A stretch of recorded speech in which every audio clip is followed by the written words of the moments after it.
Bueno, bienvenidos a Conversaciones de Mentes. Mi nombre es Martín Molina. Hoy les traigo un episodio con mi amigo Juan Garrido. Ya les voy a contar quién es Juan, pero primero les voy a contar cómo lo conocí.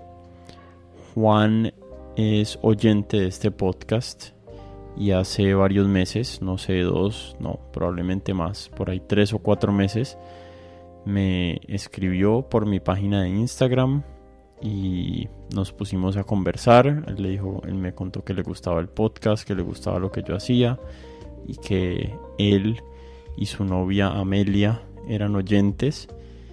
Y Juan me contó acerca de su proyecto que se llama Venga le digo, y como que muy rápido hicimos clic y nos hemos ido haciendo cada vez más amigos hasta el punto que en este momento incluso estamos trabajando juntos en un proyecto. Entonces esta es una de esas historias chéveres de cómo hacer este podcast. Me ha conectado con personas muy interesantes y siempre lo tomo como buena señal que las personas que oyen el podcast pueden ser potenciales amigos o incluso invitados.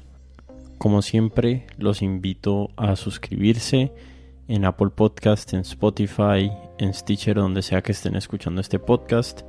Me pueden encontrar en Instagram y en Twitter y en Facebook como @codementes.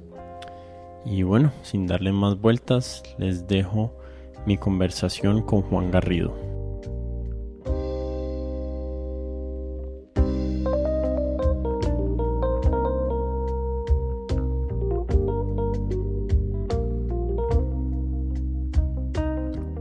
Listo.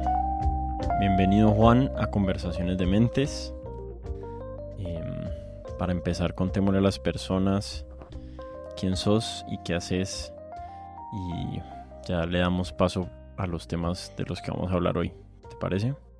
De una. Listo, Martín, claro que sí. Bueno, yo soy Juan Guillermo Garrido, soy publicista.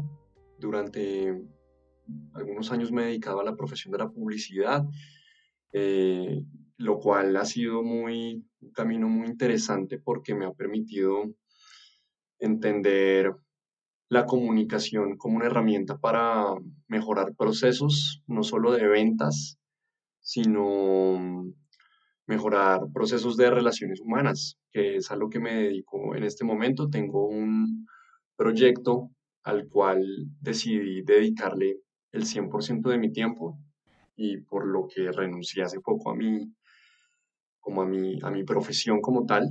Y este proyecto, que se llama Venga le digo, pretende promover el diálogo, que es una forma de comunicación, como una herramienta para la vida de las personas.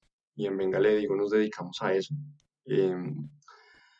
Y el lado que más trabajamos del diálogo es el ofrecer espacios donde las personas puedan practicarlo, donde puedan hacerlo, más que una serie de conocimientos alrededor de la comunicación asertiva o del coaching y ese tipo de cosas, donde muchas veces se tiende como a relacionar la buena comunicación con esos temas, ¿no? Nosotros estamos más del lado de conectar a las personas en espacios donde alrededor de ciertos temas de interés la gente va y habla un rato y tenemos una metodología sobre la cual diseñamos estos espacios. Y venimos haciendo eso más o menos desde hace 1 año y medio. A la fecha hemos abierto tal vez más de 70 espacios de estos junto a aproximadamente 600 o 700 personas. Y ha sido una experiencia muy interesante poder tener todas esas conversaciones con personas de diferentes contextos, tanto geográficos, porque la cuarentena también nos hizo migrar a lo digital y en este momento estamos teniendo los espacios de Venga le digo por videollamada. Entonces han venido personas de distintas latitudes, con distintas creencias, perspectivas y posturas políticas, religiosas, culturales, etcétera. Y bueno, para empezar, yo creo que a eso me dedico en este momento. Expliquémosle un poquito mejor a las personas mecanísticamente cómo funcionan los espacios de Venga, le digo. Hay unas convocatorias, Mm, los temas, cómo se deciden, cuántas personas participan, todo eso. claro, pues a ver, nosotros no quisiera reducir la experiencia de los espacios para dialogar de Venga, le digo, a las videollamadas, porque eso es lo que estamos haciendo ahorita. Me gustaría contarles que antes de la cuarentena íbamos a los parques de la ciudad en Bogotá. Yo estoy en Bogotá, trabajo en Bogotá, e íbamos acá a los parques de la ciudad, e invitábamos a las personas que pasaban por ahí, que estaban en el parque, pasando el rato, a dialogar con nosotros. Y las personas que aceptaban se sentaban. eh, Nosotros teníamos como un mazo de tarjetas con temas y con preguntas y teníamos una pelota de espuma. Y esa pelota de espuma la llamábamos la palabra y el juego era sacar una tarjeta aleatoria y pasarnos la palabra para hablar. Entonces, bajo esta metodología muy sencilla, lográbamos una conversación muy fluida, muy ordenada y al mismo tiempo creo que era lo que más nos interesaba. Bajo esta lúdica nos permitíamos volver a aprender, por ejemplo, cosas tan básicas como pedir la palabra cuando quiero intervenir y no simplemente cortar el diálogo y robármela. Em, Eso lo hicimos durante, pues hasta marzo de este año, 2020, y desde entonces migramos a plataformas digitales y en este momento nos reunimos por videollamadas. Entonces, en nuestro Instagram, que es arroba que venga le digo, por si alguien quiere echarse una miradita por ahí, hacemos una convocatoria, eh, ponemos un tema en la convocatoria, vamos a hablar, esta vez vamos a hablar de, no sé, la amistad, o vamos a hablar de los estados alterados de conciencia, o lo que sea, cualquier tema, cualquier pregunta. Y son espacios a los que asisten máximo ocho dialogantes, ocho interlocutores. No se puede más porque se pierde como la calidad del, del espacio. Entre más personas, entre más emisores y receptores, más difícil la comunicación. Y ocho nos hemos dado cuenta que es como el número máximo en el que podemos moderar y ofrecer una buena experiencia de diálogo. Esto lo hacemos una vez a la semana, todas las semanas cambiamos de tema y la gente puede ir sin ningún costo y puede repetir y va gente nueva y bueno, ahí se va generando como una red de gente que llega por curiosidad o porque se siente sola o porque el tema le interesa y termina volviendo porque encuentra que el diálogo es una chimba y que es un buen plan. Un poco la idea, venga, le digo, es recuperar la conversación como un buen plan entre las personas. Y qué también funcionan los espacios y cuáles son como las bases más importantes para que funcionen bien. O sea, ya hablaste un par, tal vez es el pedir la palabra, que cada persona pueda tener un turno de que lo escuchen y de escuchar a los demás, pero tienen reglas como de comportamiento o uno o de algún tipo o tienen algún tipo de censura frente a ciertos tipos de comentarios o no han tenido que regular eso y la gente se autorregula entendiendo como el contexto del espacio. ¿Es algo que se da por entendido o es algo que tiene que estar como explícito? Sí, yo creo que en la medida en que nosotros ofrecemos la oportunidad de que las personas entren en una dinámica de conversación profunda, que es lo que prometemos en nuestras conversaciones a la larga, necesariamente debe haber unas mínimas de comportamiento, algo así como unas buenas prácticas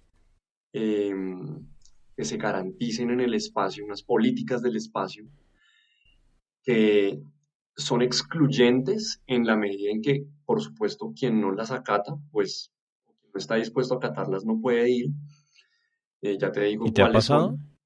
No, ¿Te ha pasado? no ha pasado precisamente porque esas políticas son unas mínimas de convivencia que tal vez para los efectos prácticos del desarrollo de la civilización en el 2020 son como obvias, mejor dicho, ¿no? Llegamos a un consenso en que eso tiene sentido y nadie por ahora, la experiencia no ha sido que alguien diga, ah, no, es que yo entonces si tengo que respetar el turno del otro o no puedo simplemente putear al otro, pues no, gracias, ¿no? Hay unas mínimas de respeto, de poder, por supuesto, llevar la contraria y disentir y decir no estoy de acuerdo, no me parece. Eh, eh, Desde la argumentación invitamos mucho como diga lo que quiera, pero dígalo con unas bases y siempre respetando al otro. Hay una científica muy importante hoy en Argentina que se llama Guadalupe Nogués que dice, las personas merecen siempre respeto, pero las ideas tienen que ganárselo y nosotros promovemos mucho eso en los espacios para dialogar. Otra Y vez, repetí esa frase que quiero eh, que quede clara. dice ella, las personas merecen respeto, pero las ideas tienen que ganárselo. ¿Las ideas tienen que ganarse? Ganárselo, el respeto. Ah, ok, ok. Eso Me quiere parece muy decir, interesante esa frase.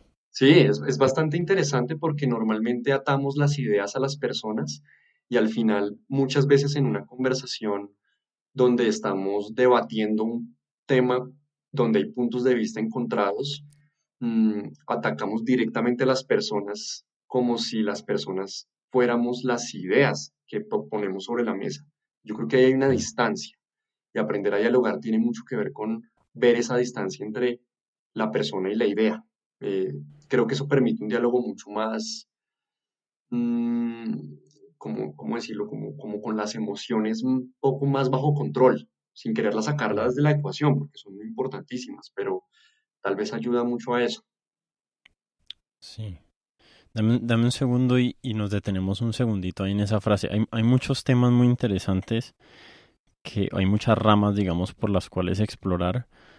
La primera, como para ponerle un pin y que volvamos a ella, es el tema de la escalabilidad, que tal vez la gente que escucha este podcast ya está mamado de que yo hable de ese tema, no sé qué tanto lo he repetido, pero me parece relevante el hecho de que obviamente necesita haber un número limitado de personas que participan de la conversación y más adelante cuando hablemos tal vez como de la libertad de expresión al nivel de las redes sociales y tu opinión acerca de eso, me parecería interesante que volvamos a ese punto, como que qué tan disruptivo es en una conversación que tantas personas puedan participar. Y lo vamos a tocar, creo que dentro del contexto de los temas de inclusividad o exclusión que hay ahorita, o inclusión y exclusión. Mm, pero antes quedémonos un segundo ahí en el tema de las ideas, que me parece muy interesante y me estaba haciendo recordar algo que me dijo Alejandro Gaviria cuando estuvo en este podcast. Entonces voy a citar a Alejandro Gaviria, citando a Isaiah Berlin, citando a John Stuart Mills. O sea, no, la referencia está súper lejos, pero creo que se mantiene. Me he metido a leer la cita que me dio Alejandro en el podcast y sí es bastante cercana a lo que él me dijo acá. Pero mm, John Stuart Mills decía, o Isaiah Berlin decía, refiriéndose a lo que decía John Stuart Mills, que las ideas debían tolerarse, pero no necesariamente respetarse. O sea, él estaba haciendo el caso en favor de que debíamos permitir a casi todas las ideas participar del espacio público.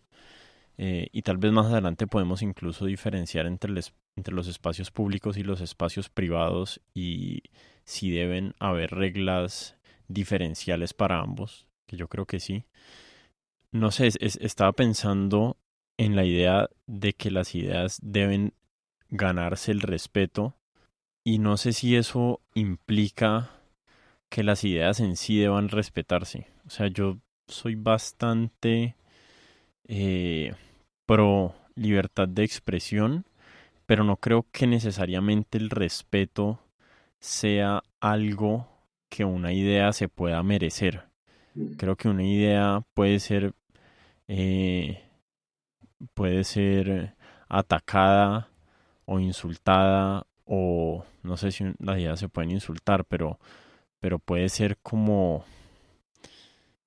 increpada de todas las posibles maneras sin que eso resulte en una disminución de la calidad del debate. Creo que esa idea ya no se sostiene o se transforma cuando uno empieza a hablar de las personas y de los ataques ad hominem, digamos. Entonces, a mí sí me parece como muy importante hacer la diferenciación entre el respeto por las personas y el respeto por las ideas. En 1950 o digamos en 1960 en Estados Unidos la idea del respeto por la idea de la segregación racial no era una idea que había que respetar. ¿Sí me entendés? No, no ujú. sé qué otros ejemplos puedo dar. O las ideas del catolicismo en 1500 en medio en medio de la cacería de brujas y de la Inquisición, también me parece que esas ideas no es necesario respetarlas. Eh, pero creo que a la gente le cuesta mucho, primero, atacar las ideas y no a las personas, o sea, es un déficit de parte del que opina, y después creo que también hay un déficit por parte del que escucha, de que cuando critican sus ideas se siente aludido personalmente. O sea, creo que hay dos sensibilidades que muchas veces son difíciles de ajustar dentro de los parámetros en que uno puede tener una discusión intensa acerca de ideas y ser incluso agresivo y ser intolerante y a la misma vez ser perfectamente respetuoso de las personas que tienen las ideas. Creo que es un hilo muy fino o una línea muy delgada para trazar y no sé, no hay ninguna pregunta, solamente qué opinas acerca del concepto de respetar las ideas. Mm. No, está tremendo, porque me pusiste a pensar en qué significa realmente que le otorguemos respeto a una idea, en qué momento sucede eso, cuáles son las condiciones que debe tener esa idea para que yo le dé mi respeto, ¿no? Mm, y me hace pensar que, primero, hay una diferencia abismal entre tolerar una idea y respetarla. Por supuesto, tolerarla significa darle un lugar en el debate sin necesariamente estar de acuerdo con ella, ni otorgarle un juicio de valor. Simplemente la tolerancia a las ideas es contemplar la posibilidad de que esa idea tiene un lugar y de que si existe es porque hay algún tipo de lógica o de argumentación detrás de ella que le da vida y que solo por existir deberíamos ponerla bajo la lupa a ver qué. Del lado del respeto, que es una cosa completamente distinta, creo yo que el respeto a las ideas se gana, aludiendo un poco a esta frase de Guadalupe, en la medida en que hay un consenso sobre que esa idea es buena porque promueve acciones o valores que el grupo que le da ese consenso está de acuerdo con que es bueno para la mayoría, ¿sí? Mm. Em, y, y, y tal vez por ahí va la cosa. Yo creo que hay algo en el orden del consenso que es lo que permite que tenga ese sello de respeto, porque una idea no tiene un respeto total, es decir, puede haber un grupo que la respete y otro grupo que no, pero el grupo que la respeta porque tal vez conscientemente y voluntariamente lo hace, no como Mm. ese respeto tipo como el respeto como al Padre o como a Dios en cierta época donde había más como un temor de llevar la contraria, entonces yo te tengo que respetar porque si no me va a ir mal. Y ese tipo de respeto, entre comillas, no pasa por el lugar de un proceso de reflexión y de consideración de la idea, sino que pasa por el lugar de la imposición. Entonces, a mí lo que me parece chévere de la frase es que el hecho de que una idea se gane el respeto es precisamente que tuvo que pasar por un momento de contemplación por parte del espectador de la idea, de quien va a hacer el juicio, para que esa persona desde su libertad eh, pueda decir sí, se merece mi respeto porque la idea tiene sentido. eh, Mm. no la acepto simplemente porque hay una presión social a hacerlo, eh, u odio la idea porque viene de un autor o viene de una voz con la que no estoy de acuerdo, que es como esa falacia ad hominem a la que te referías hace un rato.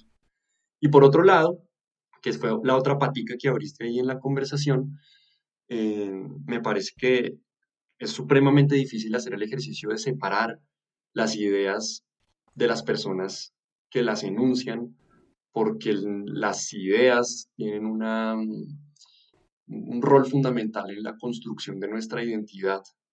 Y en el momento en que atacamos una idea, pues estamos atacando directamente la identidad de esa persona que la sostiene. Y ahí hay un Mm. juego, pues, en la vulnerabilidad del ego y de la construcción del yo muy, muy, muy fuerte. Eh, es difícil y por eso el diálogo es difícil y por eso hay que promover espacios donde podamos practicarlo y ejercitarlo como si fuera un gimnasio, porque es que no es fácil, pero es un ejercicio necesario para la sociedad, al menos desde donde lo trabajamos en Venga Le Digo y desde mi perspectiva personal. No, me parece súper interesante. No sé qué tanto nos quiero empujar por esta tangente, pero es que se me vienen a la mente muchas ideas al respecto. Mm, una podría ser la noción de que ninguna idea debe respetarse, de que ninguna idea o ninguna verdad se ha ganado un lugar especial dentro dentro como del espectro del conocimiento humano.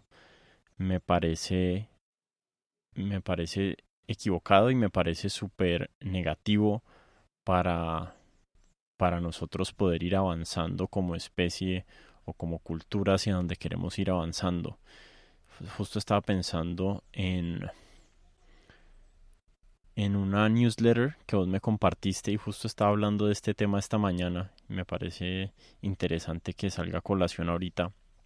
Y es la idea de que yo no soy un experto en estos temas del posmodernismo, la verdad no le he puesto mucha atención, pero según la newsletter que leí hoy de, ¿cómo se llama ese autor?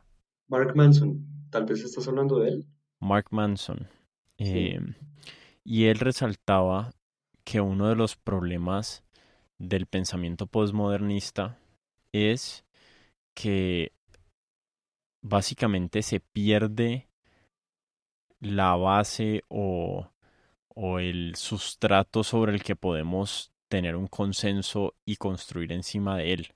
Si todo está bajo permanente eh, cuestionamiento y no hay ninguna manera de medir cuando una perspectiva es más correcta que otra, porque se asume que todo es subjetivo y la verdad básicamente no existe.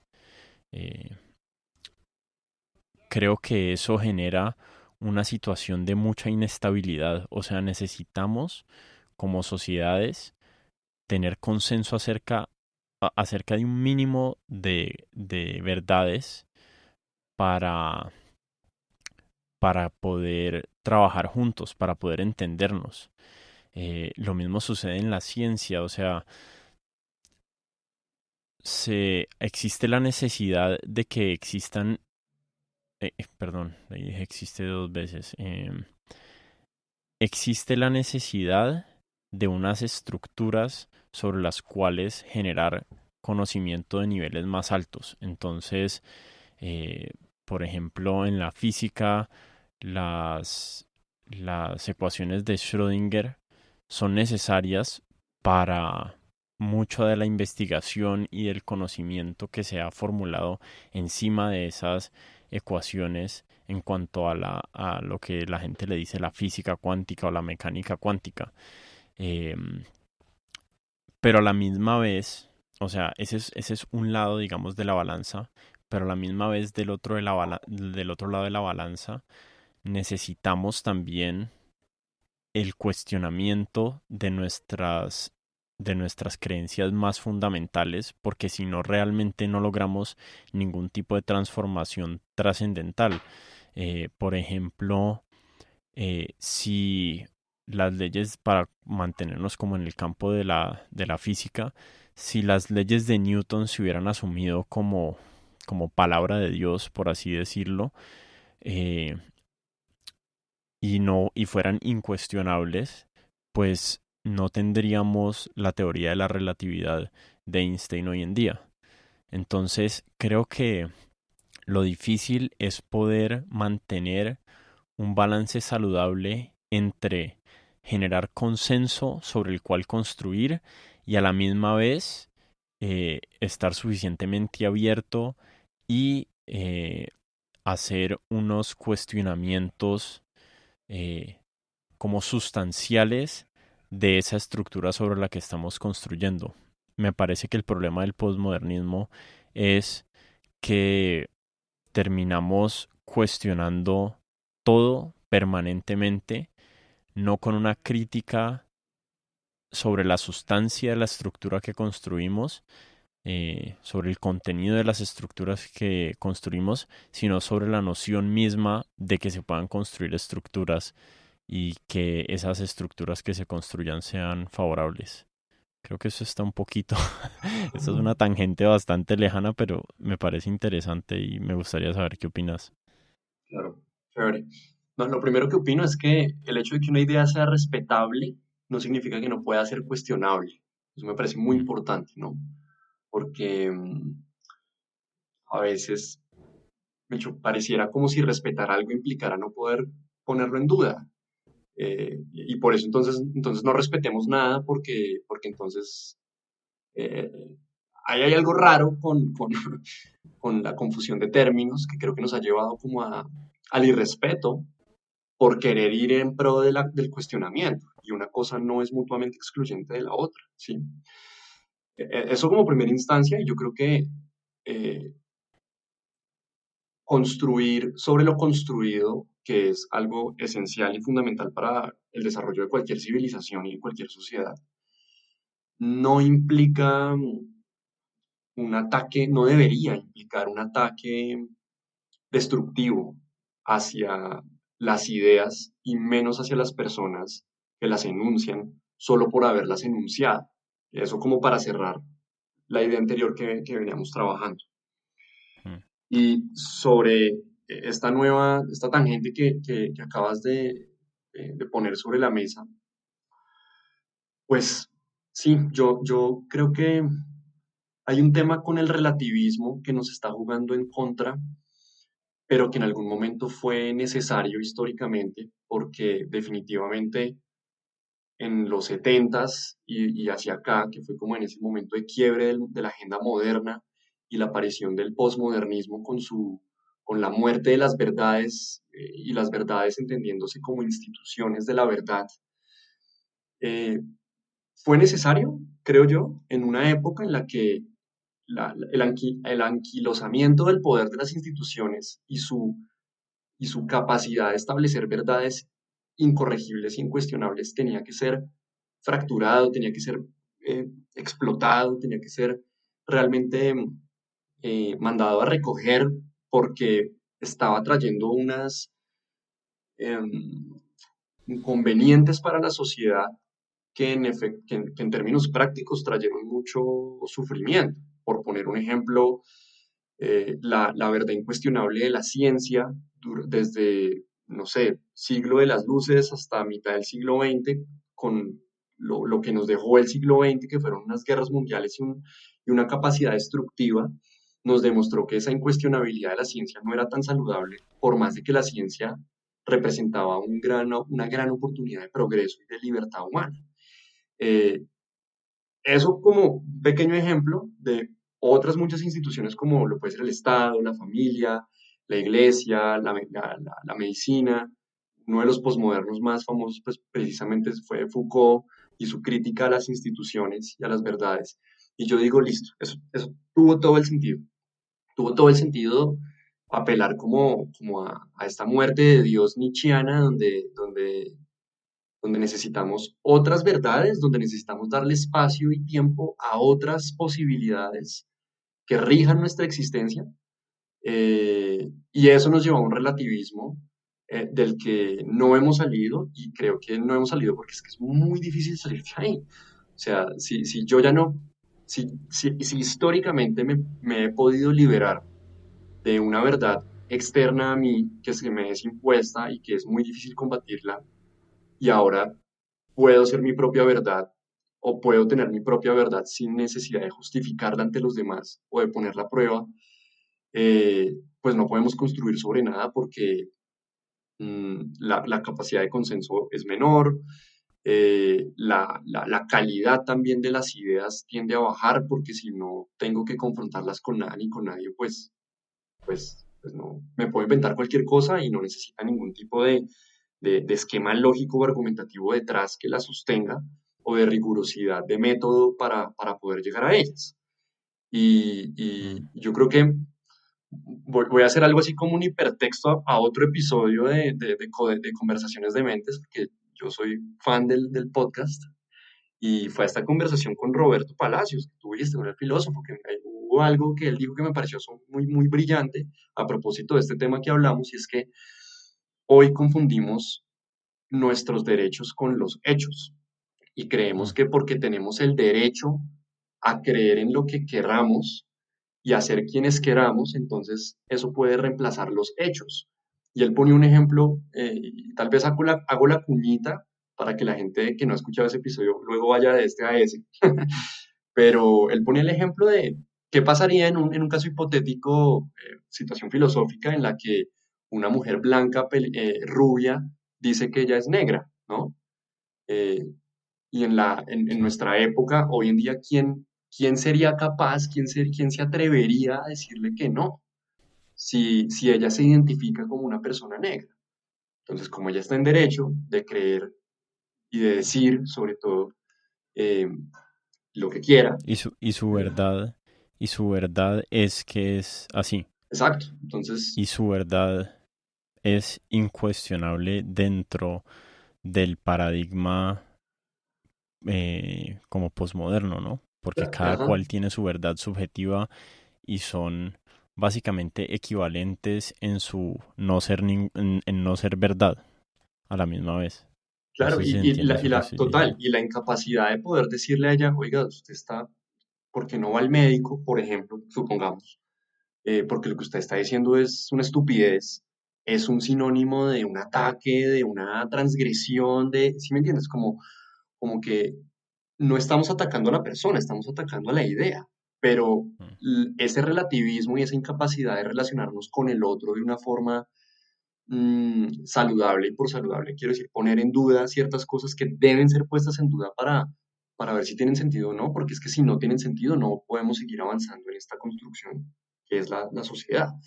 Si yo le digo a ella algo, cualquier cosa, entonces yo voy a ser un misógino o un Mm. racista. Y ahí pues muere cualquier posibilidad de entablar un tejido social. Y si a eso le sumas el ingrediente de que le puedo dar unfollow en una sociedad donde es tan fácil bloquear al otro, pues tienes la fórmula perfecta de, de- de los fanatismos, de las cámaras de ecos donde solo escuchamos el eco de nuestra propia voz y con ello una incapacidad para relacionarnos con lo diferente, con lo otro, y, y hay un montón pues, de problemas que vienen derivados de eso. El, el problema ahí, Juan, y no sé qué tan dispuesto estés a hacerte el harakiri aquí en público, eh, te entendería perfectamente si no quieres opinar, pero en esa conversación con Roberto estábamos hablando del contexto, dentro del contexto de la conversación alrededor del tema de las personas trans. Y el cuestionamiento de Roberto venía precisamente en el sentido de si el género es fluido, ¿por qué no la raza? Porque una persona que adopta el comportamiento y el aspecto y, y de alguna forma vive como una historia porque si digamos hablamos de en ese momento de Rachel Dolezal, que era una mujer tal cual como la describiste, que en algún momento en Estados Unidos se descubrió que se estaba haciendo pasar por otra raza distinta, eh, pues se estaba haciendo pasar por negra cuando había crecido blanca. eh, y el cuestionamiento era, ¿por qué no aplica en ambos casos? O seamos permisivos en ambos casos y permitamos que personas que se identifiquen con otros grupos raciales lo hagan, o tenemos que al menos poder explicar por qué es el caso por qué es un caso eh, dentro del contexto del género y es otro el caso dentro del contexto de la raza. Y eso a mí me ha parecido extremadamente difícil de explicar. Te entiendo perfectamente si no quieres meterte ahí por esas aguas, pero, pero sigue siendo como una pregunta. Ese podcast lo grabé en marzo con, con Roberto y sigue siendo como una pregunta que de vez en cuando me ronda por la cabeza. Especialmente hubo otro caso hace poquito de una mujer que recibió muchísimo rechazo, que le estaba sucediendo algo similar, se estaba haciendo pasar por una mujer latina cuando era una mujer blanca.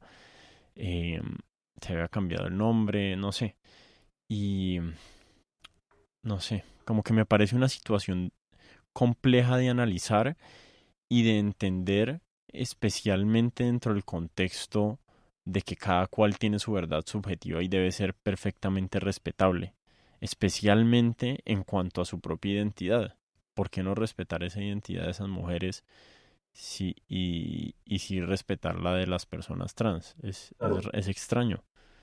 Sí, yo sí quiero responder la pregunta, pero no desde, mejor dicho, no directamente, sino tal vez como lavándome las manos.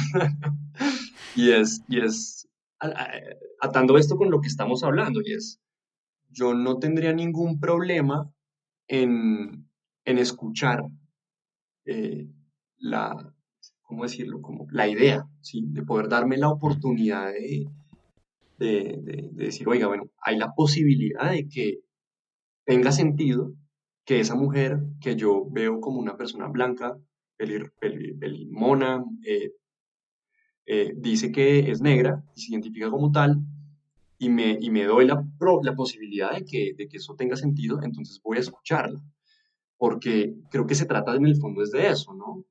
De decir, venga, por favor, explíqueme, más allá de su juicio, de decir yo soy negra, explíqueme un poco mejor por qué, y venga, yo le escucho y le juro que si su argumento o si su tejido de ideas me convence, yo cambio de opinión completamente.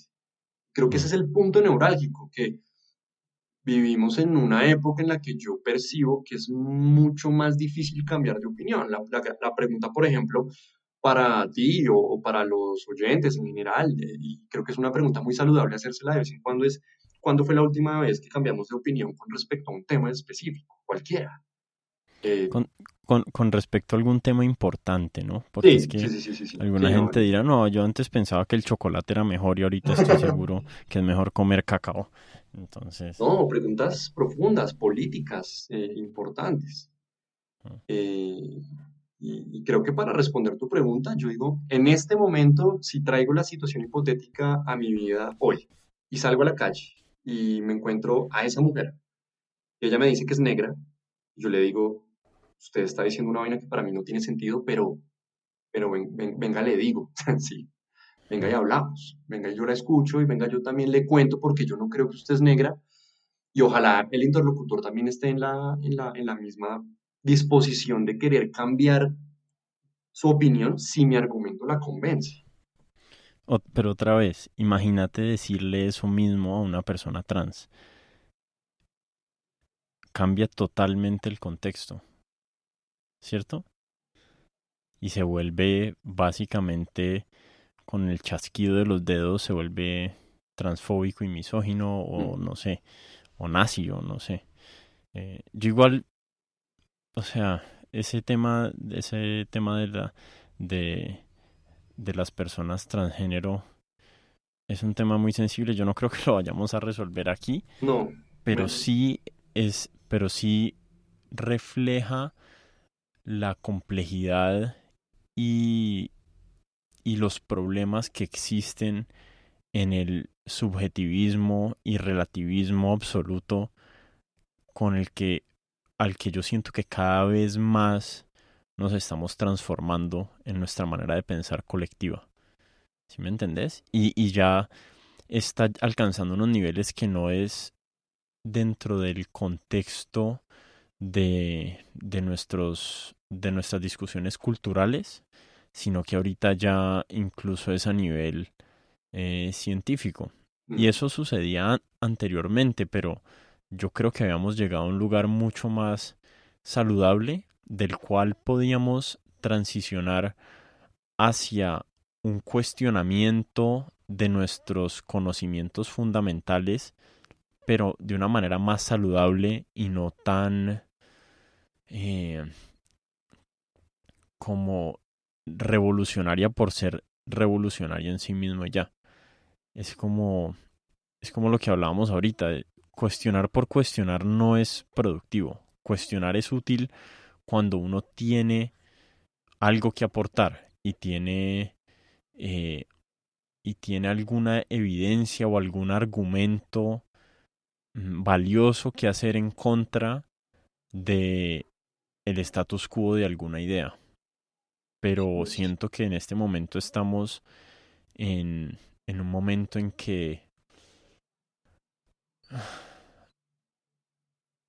el que lamentablemente lo que vemos en el mundo es el resultado negativo de que esas ideas de Foucault se han percolado a todos los sectores de la opinión pública, no solo a la izquierda, sino a la derecha. Entonces ahorita la derecha en Estados Unidos puede vivir una realidad alterna en la que no existe el coronavirus, o la derecha en Colombia vive o tienen sus hechos alternativos, extrañísimo. Eh, y en Colombia la derecha también puede vivir como en su cápsula extraña donde, no sé, es que yo soy pésimo para la política. No sé nada de política, pero algo, tienen alguna idea irracional y pueden justificarla únicamente diciendo, sí, pero esa es tu verdad y mi verdad la mía. Y para mí tal persona sigue siendo una persona pudiente y moralmente correcta. mm, sí. Es problemático. Volvamos a Venga, le digo, y, y relacionémoslo un poquito a esta conversación que estamos teniendo. Es esa problemática de la subjetividad y el relativismo no es como no es como una falencia de las conversaciones que las personas están teniendo en ese espacio y no a, a tal nivel que te toque como regularlo de alguna manera. No entendí la pregunta. O sea, una conversación en la que como que en la que no se llega a ningún tipo de consenso y las personas no se oyen, sino que únicamente existe, como que todas las conversaciones pueden derivar no, pues que esto es lo que yo creo. Mm. No, pero tal vez estoy equivocado yo en mi apreciación porque las conversaciones son muy distintas a los debates. Cuando uno está debatiendo, uno sí debe presentar argumentos, pero cuando uno está conversando no necesariamente. O sea, uno cuando está conversando, uno está mucho más como escuchando al otro y solo viendo cuál es la perspectiva del otro. Eh, y en un debate uno sí está tratando como de refutar punto por punto cada Claro, argumento que hace el otro. claro, claro, Entonces, claro. sí me parece que como que ese tema del posmodernismo ha afectado muchísimo de manera negativa los debates públicos, pero tal vez las conversaciones sí deben ser, o las conversaciones privadas, como lo es el espacio de Venga, le digo, sí deben ser mucho más permisivas con que las personas solamente expresen su opinión y el valor esté en que uno los escuche y ellos escucharlo a uno. Sí, sí, estoy muy de acuerdo con que los efectos de el devenir histórico, como por ejemplo los efectos que el pensamiento posmoderno tiene hoy en la actualidad, no solamente ha afectado nuestra capacidad para debatir, sino que también ha afectado nuestra capacidad para conversar. La gran diferencia, y me parece muy importante esa distancia que marcas entre lo uno y lo otro, la gran diferencia entre debatir y conversar es que cuando tú debates, tú te estás parando desde un lugar donde estás sosteniendo y defendiendo una perspectiva o una postura o una idea. Y por lo tanto, si en la mesa de debate hay otras ideas que no son las mismas que las tuyas, la dinámica del espacio es defender la tuya y tumbar la del otro. Y para que eso suceda, pues nos hemos inventado un sistema de argumentación y de lógica que hace que las ideas tengan sentido o no tengan sentido. En el, en el en un espacio de conversación que se aproxima más a lo que hacemos en la vida cotidiana la mayoría de los seres humanos, no necesariamente ponemos sobre la mesa unas posturas que queremos defender o vamos a esos espacios porque hay otras ideas que queremos atacar, sino porque son espacios donde nos permitimos el encuentro con el otro, que no necesariamente implica que piensa distinto, pero donde hay la probabilidad de que piense distinto, o al menos, mejor dicho, no, reformulo. No voy a un espacio de conversación para encontrarme necesariamente con el que piensa opuesto a mí. Voy para Mm. encontrarme con alguien que puede pensar distinto y puede que ese pensamiento distinto sea complementario al mío, pero definitivamente puedo ir a escuchar y puedo ir em, a contar mi propia historia, que era un punto que yo quería rescatar ahora hace un rato que estábamos hablando del ejemplo de esta mujer, etcétera, y es que en una conversación hay cabida para la narrativa de las personas, en un debate donde tienes que argumentar y defender una idea, difícilmente lo anecdótico tiene lugar y casi siempre en los debates cuando lo anecdótico sale a ponerse como una carta es castigado porque lo anecdótico no representa una tasa estadística que importe, ¿no? Pero cuando tú vas a una conversación, ya sea en Venga le digo o por fuera de Venga le digo, creo que el hecho de que no tengas que defender a capa de espada nada hace que tu identidad no esté tan en peligro. Y eso creo que permite unas condiciones de relacionamiento con el otro menos conflictivas o por lo menos un poco más amistosas, porque uno no siente al otro como una amenaza. Entonces, ahí tal vez me doy la oportunidad de contarle mi historia y de que el otro al escucharla diga, oiga, eso que acabas de decirme me quedó sonando, ven, yo te comparto mi historia, o también argumentos. No significa que en una conversación no podamos debatir un poquito, pero ¿Qué, no qué solo debatir. tanto, Juan, qué tanto derivan los espacios de Venga, le digo, en debates versus conversaciones como las que uno tiene con amigos o algo así? Mm. Bueno, yo creo que depende del tema del que se esté hablando. Hay unos temas más polémicos que otros. Por ejemplo, si estás hablando de, qué sé yo, el paro nacional de noviembre del año pasado, ¿no? Hicimos un espacio para dialogar sobre eso en el Parque Nacional aquí en Bogotá. Pues hay una probabilidad alta de que la conversación se diera para que de pronto mm, se confrontaran unas ideas. Pero si tienes un espacio para dialogar sobre, qué sé yo, vuelvo al tema, ¿no? La amistad, el Halloween, que fue uno de los más recientes, pues de pronto, ¿para qué nos vamos a poner a debatir sobre eso? ¿No? De pronto no es tan rico, ¿sí? O no sé, de pronto no es tanto la intención con la que van las personas. Yo creería que en nuestros espacios la gente está buscando es más un momento de compartir con el otro, en medio de una época y de pues, una cuarentena y una pandemia en la que cada vez es más difícil tener una interacción profunda con otras personas que superen el like o el match o el tweet, ¿no? Eh, y yo creo que en esa medida, el porcentaje, si lo puedo poner en términos de porcentaje, el debate es, no sé, 30% comparado al 70% en una conversación mucho más tranquila y donde compartimos nuestros puntos de vista sobre un tema, donde de pronto intentamos pensar juntos un problema o una pregunta, como qué es la amistad, eh, y cuando abordamos preguntas que de pronto no tienen respuestas absolutas, se entra en una dinámica de relacionamiento mediante el lenguaje muy distinta a la imposición de una idea o a la defensa a la defensa de una idea misma.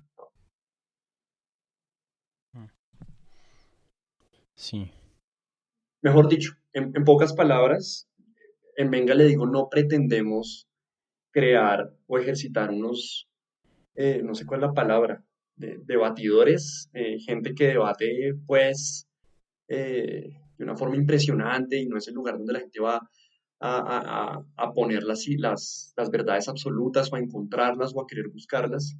Definitivamente no es la intención de Venga, le digo, pero sí creo que hay una conexión directa entre esos espacios de debate que son supremamente importantes para la sociedad y los otros espacios, digamos, más ordinarios, más cotidianos, donde si bien no estamos buscando la verdad, sí nos estamos relacionando con el otro y en la medida en que ejercitamos la escucha de lo que está diciendo y nosotros también nos damos la oportunidad de contar lo que tenemos por contar, que a mucha gente se le dificulta, eh, estamos avanzando un pasito para que esos debates, que son otros espacios, sean mejores. No sé si eso tiene, si se entendió eso que acabo de decir. sí, sí, no, totalmente de acuerdo. Creo que podemos aprovechar aquí para volver al tema que te planteé anteriormente y tal vez esto ya lo hablé en una conversación que voy a publicar muy pronto, pero me parece un tema súper relevante y tal vez le podemos dar como otro giro aquí. Eh, y es el problema que hay eh, cuando nos tratamos de comunicar en espacios, no sé cómo, no sé bien cómo plantear esto. O sea, venga, le digo, en mi opinión, y las veces que he participado ahí, me parece un espacio súper exitoso en lograr lo que se plantea. Eh,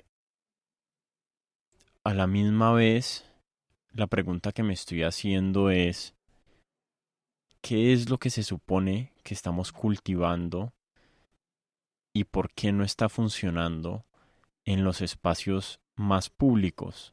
Me estoy imaginando Twitter, me estoy imaginando Instagram, es como otro mundo raro que no entiendo muy bien, pero especialmente como en Twitter y en Facebook, incluso yo diría como a nivel de las noticias y el periodismo, siento que hay algo que no está funcionando bien y, y me imagino que uno de los grandes problemas es que es muy difícil manejar un volumen tan gigante de información como que la mente humana no está hecha para convivir en como en un espacio público global. Nosotros evolucionamos en cierto sentido dentro de un contexto en el que el espacio público eran unos cientos de personas o tal vez miles máximo, pero las redes sociales son espacios con billones, con B, de burro, de personas. Y, y creo que muchas de las virtudes que existen en espacios como venga le digo no son traducibles y no son escalables y no sé si solamente y no sé si sea imposible, o sea, si básicamente eh, sea como una misión eh, ilograble, ¿cómo dice no lograble? Unaccomplishable, no sé cómo se dice eso en español. Ayúdame a No encontrar la sé, palabra. solo se me ocurre imposible. Si ya dije imposible una vez, no puedo repetir imposible otra vez. Eh, fue pucha, busquémoslo Sí, rápidamente, inlograble. sí. Eh, uy, no, nos van a corchar acá los oyentes porque creo que inlograble no, yo no Sí. sé si es una palabra. No, Bueno, inventémosla. solo no sé si sea como algo lograble, Sí, entiendo la ¿me pregunta. entendés? Em, tú acabas de tocar un punto muy importante, es el de la escalabilidad, y que sé que lo pusiste al principio, porque, a ver, a mí me parece que los cambios tecnológicos en la sociedad configuran las formas en que los seres humanos se relacionan y configuran también nuestras expectativas de la vida en general. Entonces, si vivimos en una época en la que la tecnología nos permite tener unas plataformas de visibilización o de escucha en las que tú puedes decir cualquier cosa en un tweet y tener miles de retweets o de likes o lo que sea. mm, Eso va configurando tu percepción de lo que significa que tu idea tuvo valor. Entonces, si no tiene miles de likes, es porque es una idea, de pronto, un tweet que no fue tan chévere. Y si tuvo nada más 100 likes, pues de pronto uno se siente mal porque es que 100 likes no es nada en el mundo digital, pero cuando uno se pone a pensar que son, que son 100 likes, que son 100 me gusta, eh, que son 100 personas dándole me gusta a una idea, pues 100 personas es un número considerable. O sea, si tú pones 100 personas en una línea recta, eh, y lo como que lo traduces en un plano físico, dices, pues 100 personas es un montón de gente. Y Vení, te interrumpo ahí un segundito. ajá, Eh, ¿No será que la percepción, creo que hay dos razones por las que la percepción de que un like es tan poco valioso o representa tan poco valor? La primera me imagino que puede ser el poco valor que le da uno a los likes que uno da. O sea, si uno siente que un like de uno no vale nada, pues entonces 100 likes de otras personas valen 100 veces nada. O si vale muy poquito, son 100 veces muy poquito. ¿Me entendés? mm, Esa es una. Como el juicio personal que uno tiene de cada like o de cada retweet que uno da o algo así. Y por otro lado, es como la comparación permanente con personas que constantemente tienen miles, cientos de miles o millones de likes.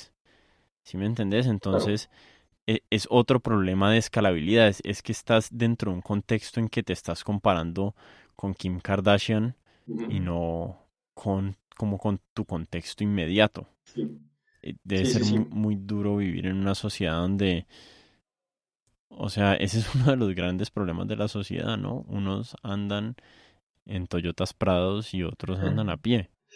Y Sí, los de las Toyotas Prados están constantemente alrededor de las personas que andan a pie. En cambio, como en el contexto en el que el ser humano evolucionó, pues la gente tenía relativamente como acceso a las mismas cosas. sí. A ver, voy a volver en la idea que estaba hilando para responder tu pregunta inicial con el tema de la escalabilidad, porque me parece importantísimo, no quiero perder la idea. Mm. Eh, y es que eso que acabas de decir es muy cierto. Obviamente, nuestro medio configurar la significación que hacemos de nuestros mensajes. Es decir, hay una frase muy famosa de Marshall McLuhan, que era un teórico de la comunicación del siglo pasado, que decía, el medio es el mensaje. Eso quiere decir que el medio configura los mensajes. Entonces, si el medio es Twitter, por ejemplo, y Twitter es un medio que permite unas interacciones de miles de miles de miles de personas, lo valioso que es el mensaje está determinado por el medio, no tanto por el mensaje en sí mismo.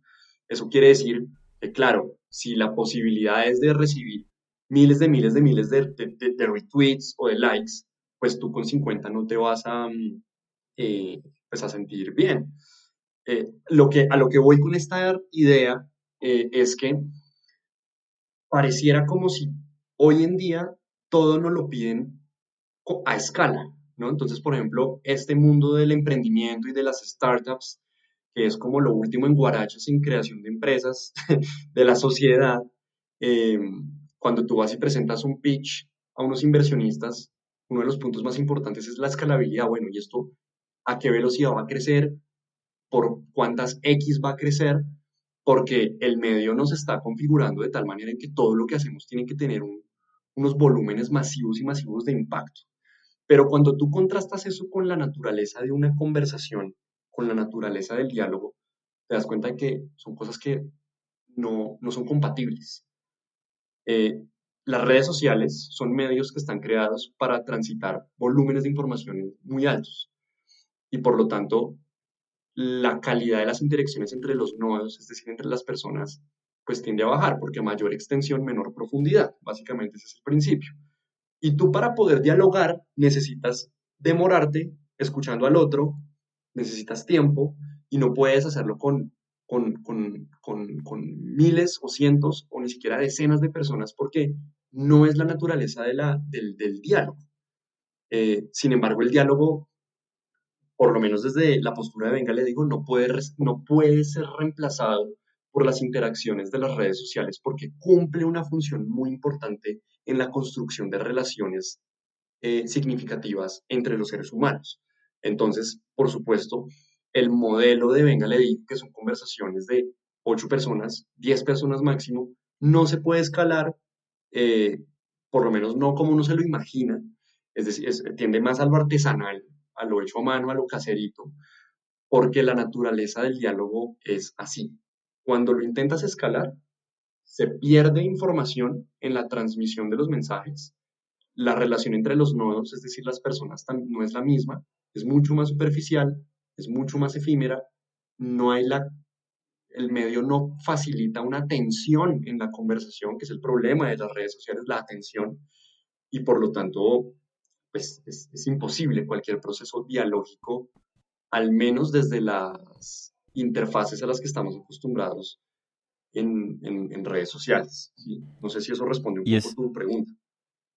estás optimista o pesimista de nuestra habilidad como humanidad de recuperar esos espacios de diálogo que yo siento que eran tan comunes antes? O sea, antes la gente salía a la tienda a hablar o a la esquina en los barrios y después como en el pensamiento intelectual más, como más, eh, no sé cómo decirlo, no sé cuál es una palabra para eso.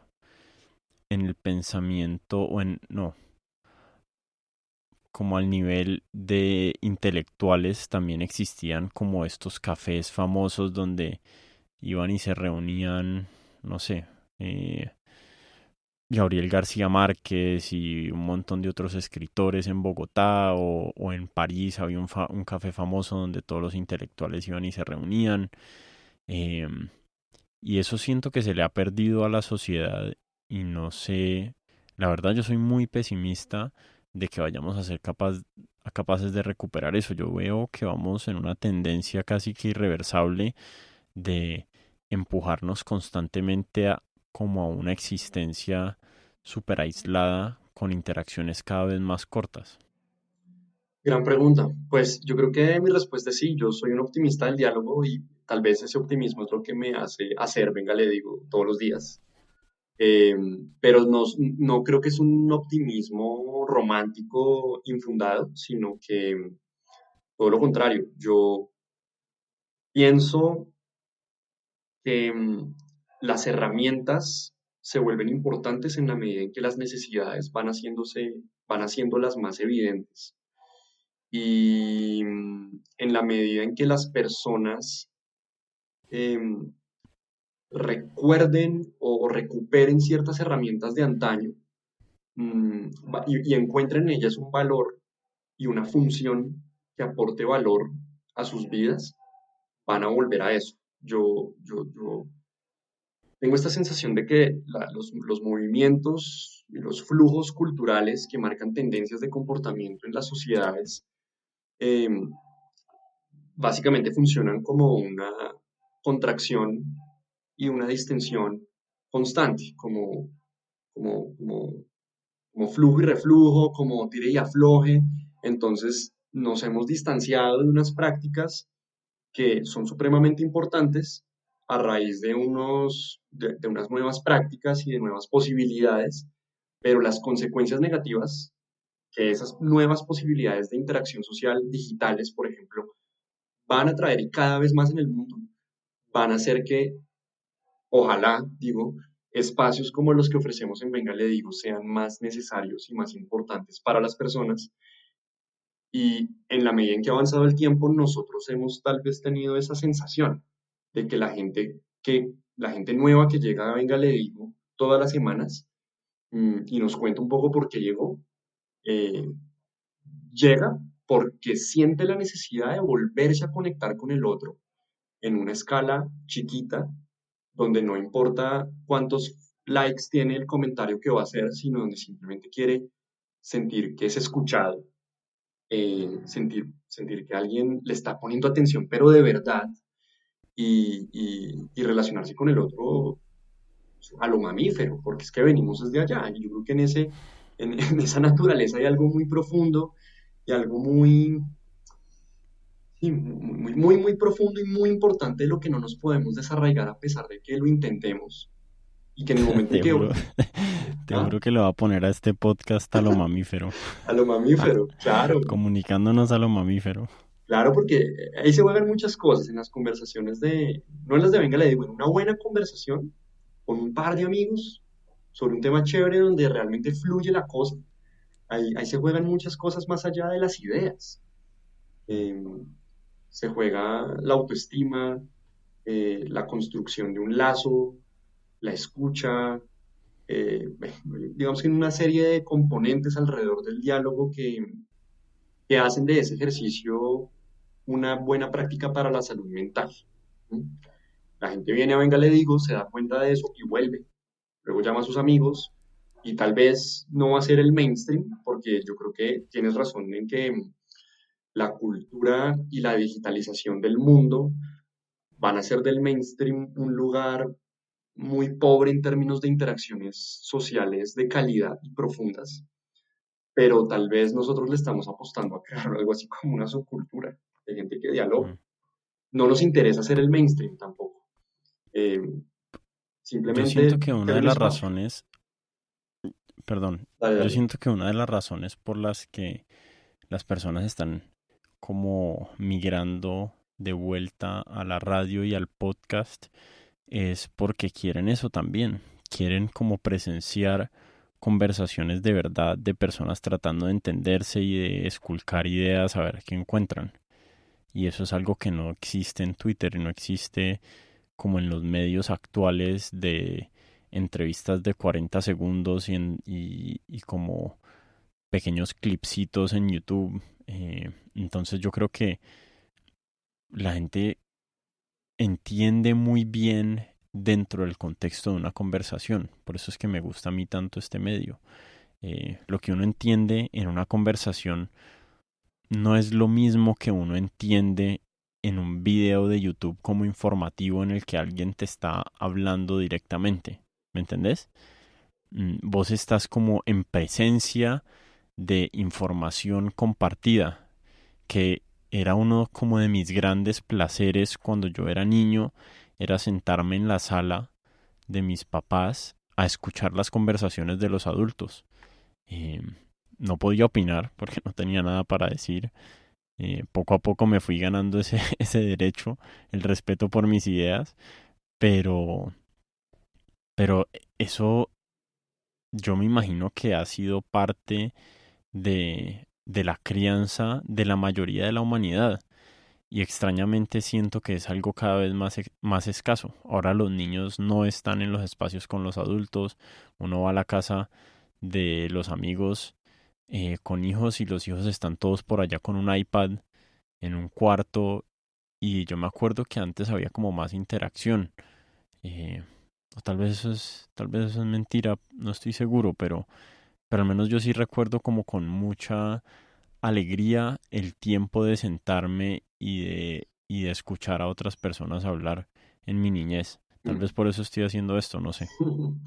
Pues sí, hijos de nuestra época, definitivamente. Y a mí me parece que, o a mí me gusta creer, porque seguro hay un montón de sesgos en esta mesa impresionantes que hacen que veamos las cosas como las vemos, pero a mí me gusta creer en que en las conversaciones hay una potencia de belleza, hay una estética de la conversación de la que hemos tal vez sido testigos en esas buenas conversaciones que hemos tenido con ciertas personas, que no son todas, que no es todo el tiempo, pero hay en nuestra memoria, ojalá haya en nuestra memoria, digo yo, conversaciones que nos marcaron la vida y que de pronto hasta nos cambiaron muchas cosas, y que recordamos de una forma muy agradable como algo que contribuyó a nuestra formación, ya sea intelectual o espiritual o lo que sea.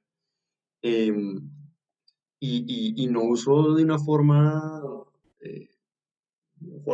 mediocre la palabra estética, porque esa belleza que puede evocar una conversación tiene la capacidad de permanecer en la memoria, perdurar en el tiempo, tiene un aroma en el tiempo que, que a mi parecer es muy importante en la vida de cualquier persona. Y sobre todo, que se puede acceder a ella sin necesidad de un gran tema como la política, la economía, la filosofía, la religión, sino que en nuestra capacidad de diálogo casi que innata, hay una potencia de esa belleza alrededor de dialogar, no sé, sobre cualquier cosa, temas ordinarios, temas, una conversación informal con una persona, que no necesariamente tiene que ser como el PhD en no sé qué. Eh, y creo que ahí, en esa democratización del diálogo, hay un ejercicio muy importante para hacer. A mí me parece que, por ejemplo, está muy bien, estoy muy de acuerdo contigo con que el podcast que intenta salvar la radio o adaptarla al medio para que sobreviva, es un ejercicio muy valioso porque recupera la voz. Es algo que hemos perdido el chat y las plataformas digitales. Y no solo la voz, sino la posibilidad de dos voces o más en una misma mesa teniendo una conversación, y eso es chévere. eh, pero al mismo tiempo nos acostumbra a que las buenas conversaciones y los buenos contenidos suceden allá, en los podcasts que yo escucho, y yo estoy relegado de esas conversaciones y tengo que limitarme a escucharlas. Y la postura de venga le digo, no, usted también puede tener una gran conversación, usted puede ser un gran conversador, y tal vez lo que ha sucedido es que ese músculo se le ha debilitado porque no lo ha ejercitado, y no lo ha ejercitado porque casi no hay espacios donde podamos ejercitar nuestras habilidades para dialogar. Pero si lo ejercitáramos, tal vez tendríamos esas grandes conversaciones que creemos que solo las podemos escuchar en los podcasts que nos gustan o o en lo que sea. Em, y Vení, te encuentro una analogía precisa. va, Eh, los podcasts son como ver fútbol en la televisión y las conversaciones es como ir a jugar fútbol en la cancha del barrio con los amigos. Y ambas tienen espacios distintos y tal vez lamentablemente eh, ahorita existe mucho de ver fútbol y no tanto de jugar, no sé. Estoy medio desenterado del estado del fútbol barrial en este momento. Y estoy más desenterado del fútbol televisivo porque no veo nada de fútbol.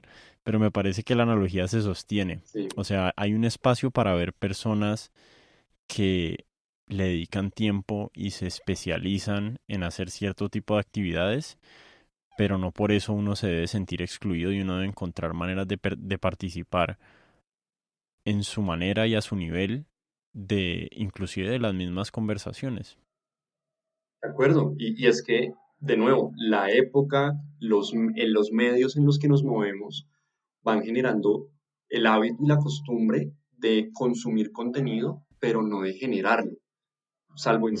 ciertas excepciones, ciertas personas que por cuya personalidad tal vez son más dados a producir que a consumir el contenido. Pero si tú lo pones en términos masivos o estadísticos, definitivamente nos estamos convirtiendo en grandes consumidores de información y en pocos productores de ella.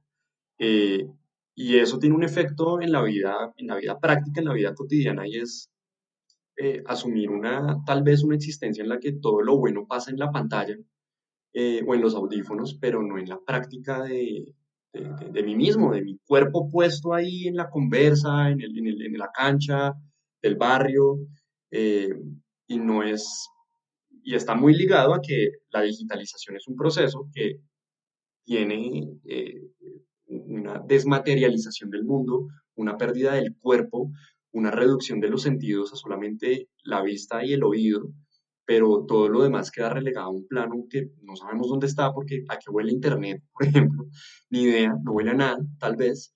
Eh, y esa pérdida del cuerpo nos va haciendo más, mejor dicho, más como que nos desactiva y por lo tanto vuelve el contenido y el portafolio de Netflix que es eterno y de los podcasts que es eterno en algo pues supremamente seductor y muy Mm. facilista al mismo tiempo.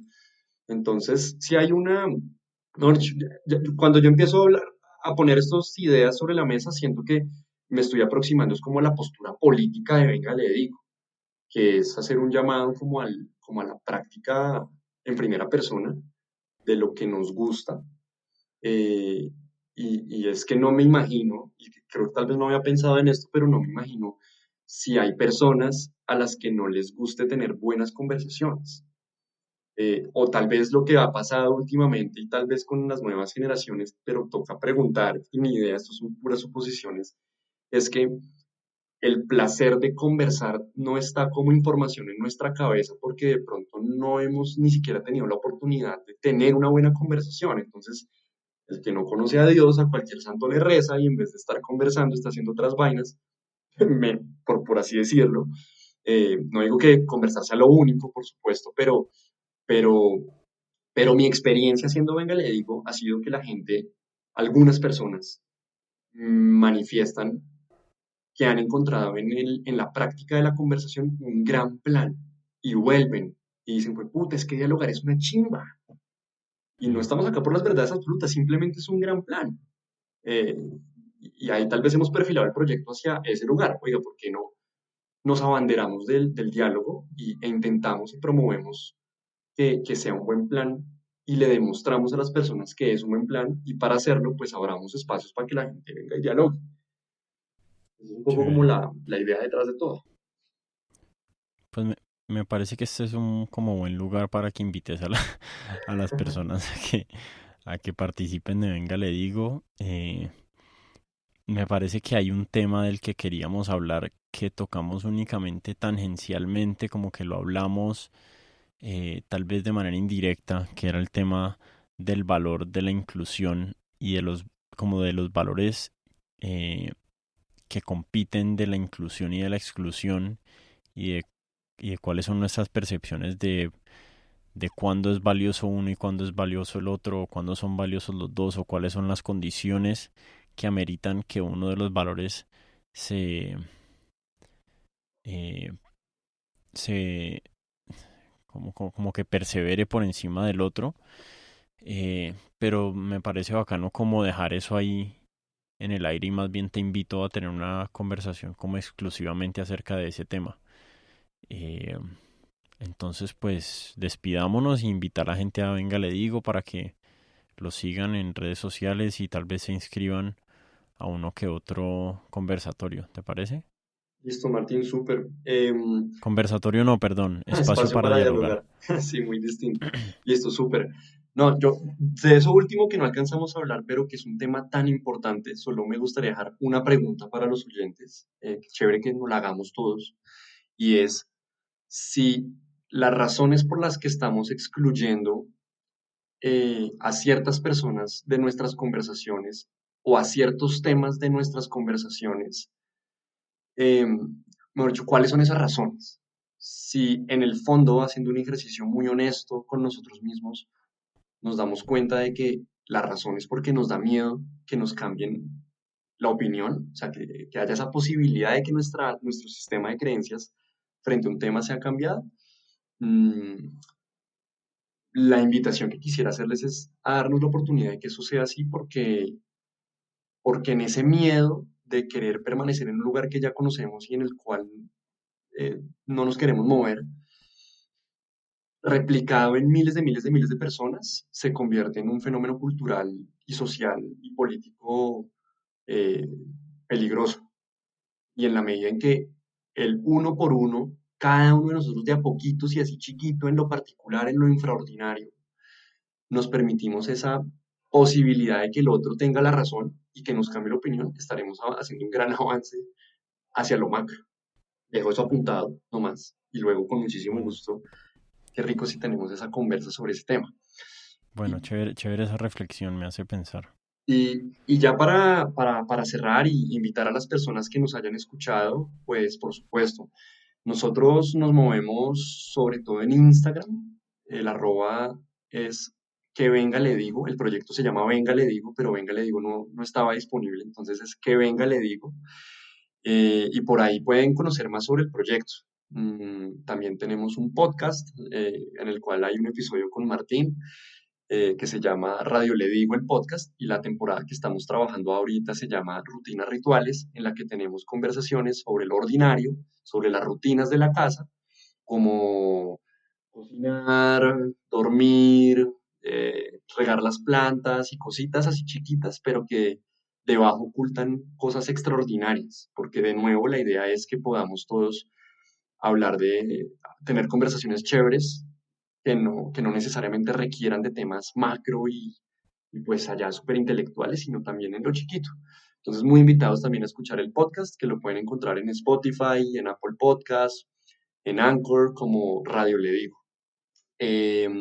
Y por supuesto, les esperamos en nuestros espacios para dialogar, que en este momento están sucediendo los sábados, en las tardes, a veces de 5 a 7, a veces de 6 a 8, bueno, y miramos, pero los sábados en las tardes, de temas muy variados y pueden pedir su cupo para alguno de los espacios por Instagram, ¿listo? Entonces ahí dejo la invitación abierta y Martín, muchas gracias por abrirme el espacio, qué chévere esta conversación. Muy bacano, Juan, siempre bienvenido.